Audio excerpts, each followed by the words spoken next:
जी तिरंगा रॅली काढली, या रॅलीमध्ये आपण सर्वच मान्यवर मंडळी, सर्व उपस्थित, देशावर प्रेम करणारे सर्व माझे सहकारी आपण यामध्ये सहभाग घेतला, त्याबद्दल मी आपल्या सगळ्यांचे प्रथम मी स्वागत करतो। या पद्धतीने सर्वच मान्यवर मंडळांनी आपापली भूमिका, या देशाबद्दल असणारं प्रेम, ज्यांनी ज्यांनी जे दिलेले बलिदान याचं स्मरण करण्याचं जे आव्हान केलं ते आपण सगळ्यांनीच लक्षात ठेवावं। आज ज्या पद्धतीने विजय जाधव साहेबांनी सांगितलं की ज्या ज्या लोकांनी बलिदान दिलं त्यांचं स्मरण का करणं अत्यंत महत्त्वाचं आहे, कारण गेले कित्येक वर्ष झालं की या देशावर जो इंग्रजांनी केलेला अन्याय याला आपण झुडकावून देऊन देश स्वातंत्र्य केला।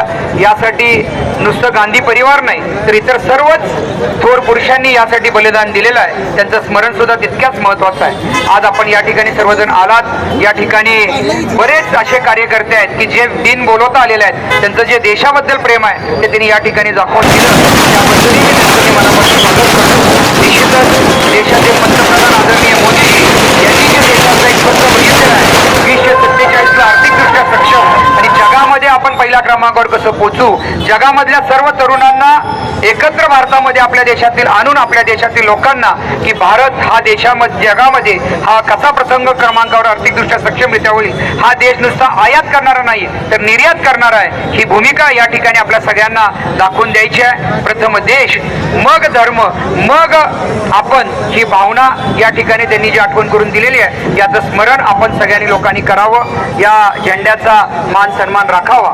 आपण सर्वजण या ठिकाणी उपस्थित राहिलात। या माझं असं वाटतं की या ठिकाणी माझ्या बोलल्यानंतर ज्यांनी ज्यांनी बलिदान दिलं, ज्यांनी ज्यांनी योगदान दिलं त्यांचं स्मरण करून त्यांच्यासाठी आपण सगळ्यांनी 2 मिनिटं श्रद्धांजली अर्पण करूया अशी इच्छा या ठिकाणी मी व्यक्त करतो।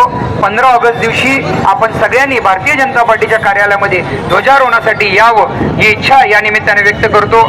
सर्वच मान्यवर मंडळींनी जे जे या रॅलीमध्ये सहभाग झाले त्यांचंही मी मनापासून धन्यवाद मानतो, आभार मानतो।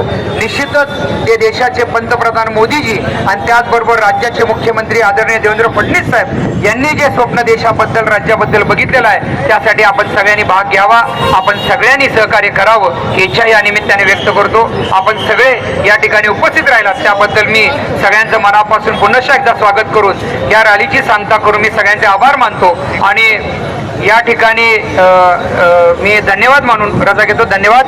जय हिंद, जय महाराष्ट्र। आपण सगळ्यांनी 1 मिनिट आपण सगळ्यांनी श्रद्धांजली अर्पण करायची आहे एवढी विनंती करतो। धन्यवाद। बोलो भारत माता की।